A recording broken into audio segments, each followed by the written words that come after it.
Hey everyone, it's Kendall Ray. Today I've got a bone-chilling story that will make you question everything you thought you knew about friendship and trust. In a remote village in Bangladesh, nestled deep within the Sundarbans' dense mangrove forests, there was a quiet community called Sivli. Known for its tight-knit families and simple way of life, the village was largely cut off from the modern world. However, in the winter of 1998, Sivli became infamous for one of the most disturbing and macabre incidents in the country's history. It all began when a group of 6 childhood friends who had grown up together in Sivli decided to venture deep into the forest for a week-long hunting trip. The group consisted of Rahman, Amir, Javed, Hassan, Imran and Karim. They were experienced hunters, well versed in the ways of the wild. As the days passed, the weather took a sudden turn for the worse.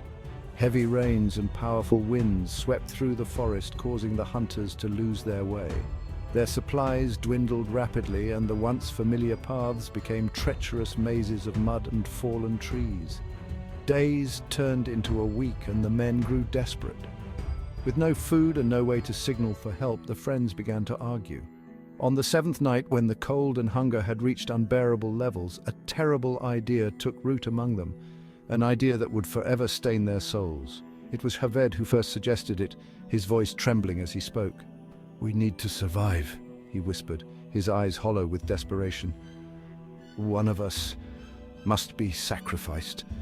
The others recoiled at the thought, but as the hours passed, the idea began to seem less abhorrent. In the end, it was Rahman, the eldest and the unofficial leader, who agreed to the plan. They drew lots, and fate chose Hassan, the quietest of the group, to be the sacrifice. What happened next was a blur of horror and blood.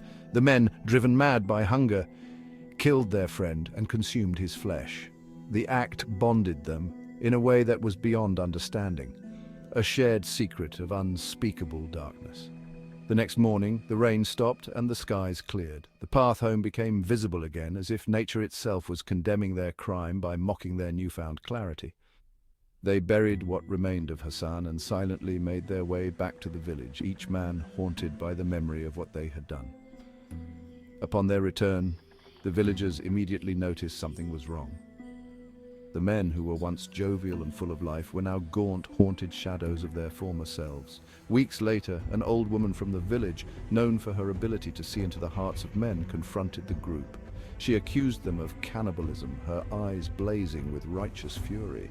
Terrified, the men confessed their crime, but instead of receiving mercy, they were ostracized and driven out of the village. The story of the Sivli cannibals spread like wildfire across the country. The men themselves disappeared into the forest, never to be seen again. Some say they were consumed by their guilt and lost their minds, becoming feral creatures of the wild. Others believe that the spirits of the forest took revenge on them, cursing them to wander the earth forever, hungering for the flesh of the living.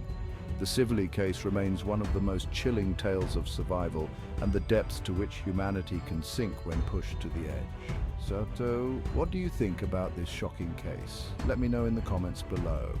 And remember to hit that subscribe button for more true crime stories. Stay safe, everyone. Thanks for watching.